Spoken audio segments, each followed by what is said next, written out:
Kemudian kita coba lagi contoh yang lain. Kalau yang tadi kita merubah dari tabel ke bentuk kanonik, nah sekarang kita coba rubah dari fungsi boolean ke bentuk kanonik SOP dan POS. Nah, untuk fungsi booleannya kita ketahui bahwa untuk sebuah fungsi dia terdiri dari 3 buah nilai, yaitu x, y, z, di mana ekspresinya adalah x ditambah y aksen z. Nah, x ditambah y aksen z berarti masing-masing ini harus kita kalikan dengan nilai dari x, y, z.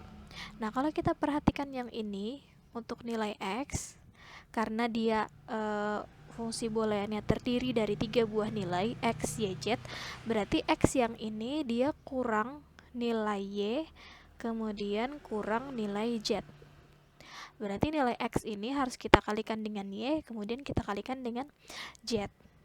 Nah, kalau di bagian ini y aksen z berarti dia hanya kurang nilai z, nilai x ya. Nilai x berarti kita harus kalikan dengan x agar menjadi 3 buah literal, yaitu x, y, z. Nah, untuk dasar perkalian dari SOP nilai dasarnya adalah di mana x ditambah x aksen, jadi untuk perkalian dasarnya. Kemudian kalau y berarti y ditambah y aksen, kalau z berarti z ditambah dengan z aksen. Nah, sekarang ini saya pindah ke sini. Ini saya pindah. Berarti tadi saya bilang kalau nilai x ini dia kurang nilai y, kemudian kurang nilai z. Berarti harus kita kalikan dulu. Kita kalikan dengan y terlebih dahulu. Berarti di sini x dikali y menjadi xy.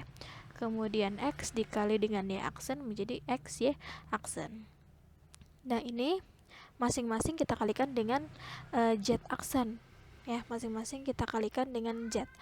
Kemudian xy dikali z yang ini dapat ini, kemudian xy dikali x dikali z aksen dapat yang ini, kemudian di bagian sini xy aksen z nih dikalikan dapat ini, kemudian yang ini dikalikan dengan yang ini dapat yang ini.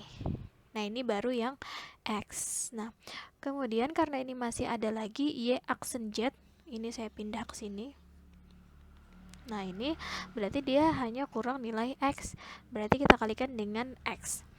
Y aksen z dikali dengan x, dapatnya x y aksen z. Jadi tinggal kita tukar saja posisinya. Kemudian y aksen z dikali dengan x aksen, berarti x aksen di x aksen y aksen z. Ini hasilnya.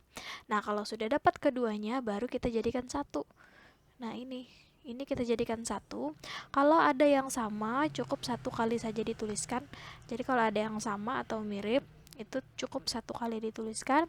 Setelah kita dapat sukunya baru kita tuliskan lambangnya.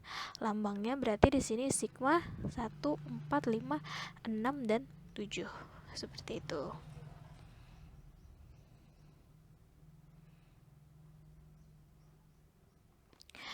Nah, kemudian kalau tadi sudah SOP, sekarang kita rubah menjadi POS. Nah, kalau POS ini intinya sama mengalihkan juga. Yang mana yang tidak ada harus kita kalikan dengan yang belum ada. Perkalian dasarnya adalah z aksen ini ya. Kemudian y aksen, kemudian z aksen. Nah, ini perkalian dasarnya. Jadi mana yang kurang baru kita tambahkan. Nah, ini soal yang tadi untuk fungsi boolean yang tadi.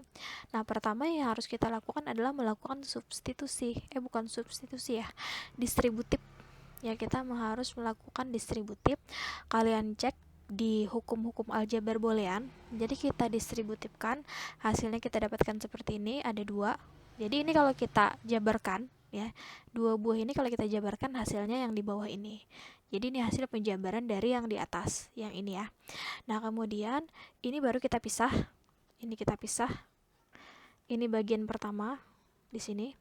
Nah, di sini x ditambah y, berarti di sini dia kurang dengan z. Jadi harus kita kalikan dengan Z. Kalau yang ini X ditambah Z, berarti ini kita harus kalikan dengan Y, karena bentuk sukunya harus 3 buah atau literalnya harus 3, yaitu X, Y, Z ya.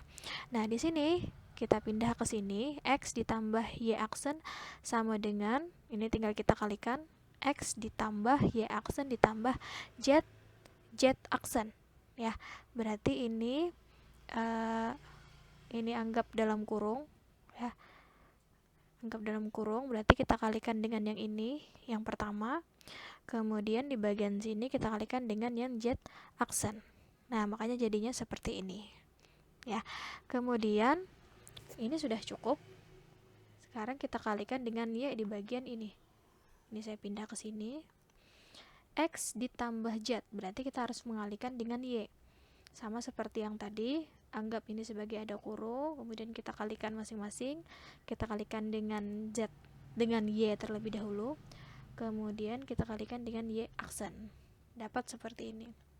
Kalau keduanya sudah lengkap, baru kita buat sukunya seperti ini. Ada 1, 2, 3, 4, ada 4 suku. Baru kita buat kalau ada yang sama cukup satu aja dituliskan, dapat suku yang terakhir yang ini, baru kita buat lambangnya. Kita temukan pi 0, 2, dan 3.